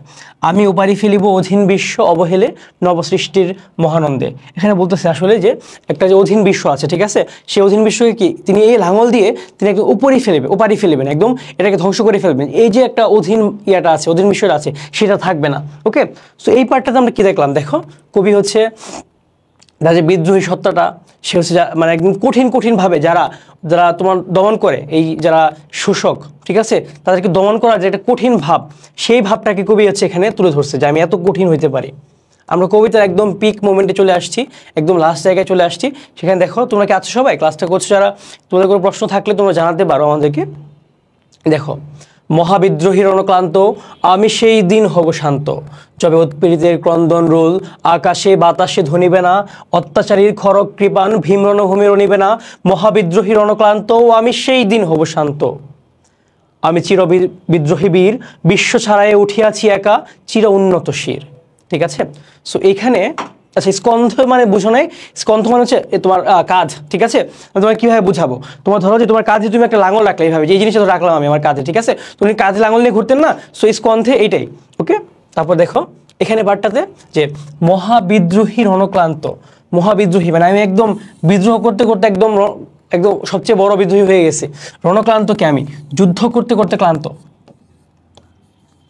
যুদ্ধ করতে করতে ক্লান্ত, মহাবিদ্রোহী রণক্লান্ত মানে কি, আমি যুদ্ধ করতে করতে একদম ক্লান্ত হয়ে গেছি, আমি সেই দিন হব শান্ত। আমি কবে শান্ত হব? যবে উৎপীড়িতের ক্রন্দন রোল আকাশে বাতাসে ধ্বনিবে না। মানে উৎপীড়িত বা যারা হচ্ছে শোষিত, ঠিক আছে, যারা একদম শোষিত মানুষ, তাদের কান্নার যে রোলটা, তাদের যে কান্নার যে আওয়াজটা, ঠিক আছে, সেটা এখানে তাদের কান্নার যে আওয়াজটা, সেটা যখন আকাশে বাতাসে থাকবে না আর, সেই দিন আমি শান্ত হব। কবি এখানে বলতেছে অত্যাচারী খড়গ কৃপান ভীম রণভূমি রণিবে না। এখানে খড়গ কৃপান মানে কি, এক ধরনের অস্ত্র, ঠিক আছে। অত্যাচারী খড়গ কৃপান ভীম রণভূমি রণিবে না, এখানে কি মানে তোমার ভীষণ রণভূমি কি মানে যেখানে যুদ্ধ হয় সে রণিবে না, যেখানে অত্যাচারী যে তোমার অস্ত্র, বিধ্বংসী অস্ত্রগুলো, সেগুলো যুদ্ধক্ষেত্রে আর থাকবে না। বিদ্রোহী রণক্লান্ত, আমি একদম যুদ্ধ করতে করতে ক্লান্ত হয়ে গিয়েছি, আমি সেই দিন হব শান্ত। মানে যখন আর কোনো তোমার শেষ মোমেন্ট এরকম যে কোনো আর পৃথিবীতে তোমার ইনইকুয়ালিটিস নাই, কোনো বৈষম্য নাই, তখন হচ্ছে কেউ কাউকে শোষণ করছে না, কেউ কাউকে অত্যাচার করছে না, এই যে মোমেন্টটা, এই মোমেন্টটাতেই কবি কি হবে, একমাত্র শান্ত হবে। আমি চির বিদ্রোহী বীর বিশ্ব ছাড়াইয়ে উঠিয়াছি একা চির উন্নত শির। আমি হচ্ছে চির বিদ্রোহী বীর, কবি যে বিদ্রোহী সত্তাটাকে, কবি সেটাকে বলতেছেন আমি বিশ্ব ছাড়াই একাই উঠে যাব, কেউ যদি আমার সাথে না থাকে আমি তাইলে আমি নিজে বিদ্রোহটা করব, আমি নিজে যুদ্ধটাকে চালায় যাব, ঠিক আছে। সো এখানে আমাদের কবিতা মোটামুটি আলোচনাটা শেষ। ওকে, সো তোমাদের যদি আর কোনো অনুষঙ্গে বা কোনো ব্যাপারে যদি তোমাদের আসলে কোনো সমস্যা থাকে, তোমরা আমাদেরকে জানাতে পারো, তাহলে বলার ট্রাই করবো, আলোচনা করার ট্রাই করবো। একদম শুরুতে আমি আবার যাচ্ছি, কবিতাটা আসলে কি মানে আরো বড় কিন্তু, হ্যাঁ কবিতাটা আরো অনেক বড়। তো এই কবিতাটার তোমার মেইন কবিতা থেকে কিছু কিছু অংশকে কেটে কেটে এরকম একটা পার্ট বানানো হয়েছে, ঠিক আছে, এরকম বানানো হয়েছে, কারণ অনেক বড় কবিতা তোমাদের পড়তে আরো কষ্ট হতো। সো এই কবিতা কিন্তু তোমার এইচএসসি বলো, অ্যাডমিশন বলো, সব জায়গায় জন্য ইম্পর্টেন্ট। তোমার হচ্ছে যে এইচএসসিতে তোমার ধরো এইটা থেকে মানে একটা যদি থাকে, এটা শর্ট সিলেবাস হোক ফুল সিলেবাস হোক, এইটা থেকে একটা সিকিউ এইচএসসি থাকবেই। তোমার টেস্ট পরীক্ষা বলো, ঠিক আছে, তোমার টেস্ট পরীক্ষা বলো, যে কোনো পরীক্ষা বলো, সেই যে কোনো পরীক্ষাতেই এটা থাকবেই। ওকে, তারপর ধরো যে আর এই এইচএসসিতে তোমার কঠিন কঠিন তোমার রিটেন পার্ট, এইচএসসিতে তোমার রিটেন পার্ট থাকে, তারপর অন্যান্য যে পার্ট আছে সেগুলোতেও কিন্তু এই পরীক্ষা মানে এই ইয়ে থেকে কবিতা থেকে প্রশ্ন থাকে। ওকে, আচ্ছা, ওকে,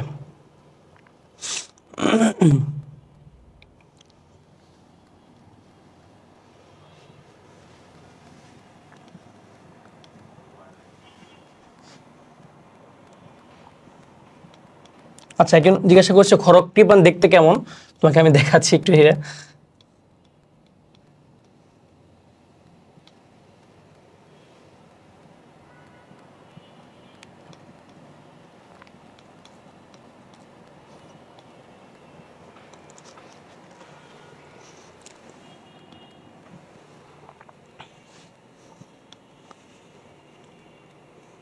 এই যে দেখো, এই যে এটা, ঠিক আছে, এই যে এই ধরনের অস্ত্রগুলোকে আমরা খড়গ কৃপান বলি। তোমার ধরো যে ইয়েতে তোমরা যারা প্রাচীনকালে কোনো ইয়ে দেখছো, তোমার কি বলে মানে যুদ্ধ দেখছো বা মিডিয়েভাল এজে, ঠিক আছে, মিডিয়েভাল এজে যে তোমার যে অস্ত্রগুলো থাকতো, তোমার একটা যে খঞ্জর বলে, ঠিক আছে, খঞ্জর বলে, সো এটাকে আমরা খড়গ কৃপান বলি নর্মালি। ওকে, আচ্ছা, আমরা আবার ব্যাক আসলাম। একজন বলতেছে যে সিকিউ কি প্র্যাকটিস করাবেন না, আজকে আর হচ্ছে সিকিউ প্র্যাকটিস না করাবো না। তোমরা যদি চাও তোমাদের জন্য আরও বড়ভাবে আর কি নিয়ে আসবো আমরা সিকিউ প্র্যাকটিস সহ, ঠিক আছে, এরকমভাবে। আজকে জাস্ট আমরা কবিতাটা আলোচনা করলাম, আর সিকিউ প্র্যাকটিসের জন্য তোমরা যদি চাও, তোমাদের যদি মনে হয় যে আসলে ধরে ধরে প্রত্যেকটা মানে ইম্পর্টেন্ট যেগুলো আসার মতো সবগুলো কবিতা গল্প এগুলো থেকে সিকিউ লাগবে কিনা, বা তোমাদের এমসিকিউ অনুযায়ী আলোচনা করবো কিনা, সেগুলো যদি জানাও তোমরা হচ্ছে গ্রুপে পোস্ট করবা। তোমরা যেখানে দেখতেছো, তোমরা যে পেজ বা যে গ্রুপে দেখতেছো সেখানে হচ্ছে জিজ্ঞাসা করবা, ঠিক আছে। আচ্ছা, আর আমার তো পরিচয়টা দেওয়া হয়নি ক্লাসের শুরুতে, আমি শেষে দিয়ে এসে পরিচয় দিই। আমার নাম হচ্ছে হাসিবুল হাসান আকাশ, আমি বর্তমানে পড়াশোনা করতেছি ঢাকা বিশ্ববিদ্যালয়ের আন্তর্জাতিক সম্পর্ক বিভাগে, ঠিক আছে। আর তোমরা যদি বাংলা আর ইংলিশের এরকম আরও অনেক ক্লাস চাও বা প্লে লিস্ট চাও, তোমরা হচ্ছে আমাদের যে ইউটিউব চ্যানেলটা আছে অন্বেষণ এডু, ঠিক আছে, অন্বেষণ এডু, তোমরা হচ্ছে এইটাতে তোমরা এখনই পজ করে বা যেতে পারো যে অন্বেষণ এডু ইউটিউব চ্যানেলটাতে আমাদের ইংলিশের ফ্রি প্লে লিস্ট বানানো হয়েছে, বা আর বাংলার জন্য আমরা বানাবো সবগুলো গল্প কবিতা, এগুলোর উপর আবার সিকিউ আলোচনা। সো তোমরা যদি এখানে যাও, এখানে একটু সাবস্ক্রাইব করে রাখতে পারো। আর আমাদের পেজও আছে অন্বেষণ নামে, ঠিক আছে? তোমরা লিঙ্ক পাবা কমেন্টে, বা না পেলে জানাবা যে কোনো জায়গায়, তোমরা যেখান থেকে দেখতেছো জানাবো যে অন্বেষণের পেজটা কোনটা। তো এটা হইলে তোমরা হচ্ছে করতে পারবা, মানে সবগুলো ক্লাস পাবা। আর আজকে হচ্ছে তোমাদের মানে কবিতাটা আসলে অনেক বড়, তো মানে এক ক্লাসে বিদ্রোহী, আবার বিদ্রোহীর ইয়াটা তোমার কি বলে, তোমার সিকিউ প্র্যাকটিস একটু টাফ হয়ে যাবে, রোজা রেখে দেখবো তোমাদের কষ্ট হয়ে যাচ্ছে, সেই জন্য আজকে করাবো না। আর তোমরা একটু বলো যে আর কারো কোনো প্রশ্ন আছে কিনা।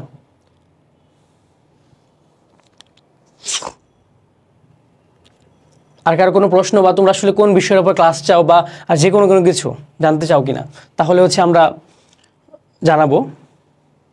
আর এই যে কবিতাটা, ঠিক আছে, এই কবিতাটা তোমাদের কিন্তু আসলে অনেক মানে কঠিন মনে হইতো অনেক টাইমে, বা এই কবিতাটাতে তোমার ধরো যে অনেক এত অনুষঙ্গ আসলে ঠিকমতো না পড়লে বা না বুঝে পড়লে এটা অনেক কঠিন লাগে, মনে হয় যে না কি এটা কি পড়তেছি, এটা কি বোঝাচ্ছে, মানে বোঝা যায় না ব্যাপারগুলো। বাট তুমি যদি মানে এটা ভালো মতো একটু পড়ো, বুঝে বুঝে আজকে যেভাবে দেখালাম, ঠিক আছে, এভাবে যদি তুমি একদম পড়ো, দেখবে যার কোনো কিছু তোমার মধ্যে মানে থাকবে না এই কবিতার। তোমরা আরও এই কবিতা ছাড়াও আমাদের কিন্তু আরেকটা ক্লাস থাকবে সামনে, আমাদের তোমাদের যে রুটিন দেওয়া হয়েছে সেখানে, সেই রুটিন দিয়েছে আমি কিংবদন্তির কথা বলছি, এই কবিতাটা পড়াবো। তোমাদের যদি মনে হয় আরও যে কোনো কবিতা, কঠিন গল্প বা কঠিন প্রবন্ধ, বা তোমার গ্রামারের জিনিসপত্র, বাংলা গ্রামারে তোমার সমাস, কারক, যা যা লাগে তোমরা একটু জানাবা। এইচএসসির বাংলা দ্বিতীয় পত্রে যে কোনো ক্লাস লাগলে, ঠিক আছে, এগুলো একটু জানাবা। ওকে, অন্য কোনো চ্যানেল থেকে কিছু আসতেছে কমেন্ট অন্য কোনো লাইভে?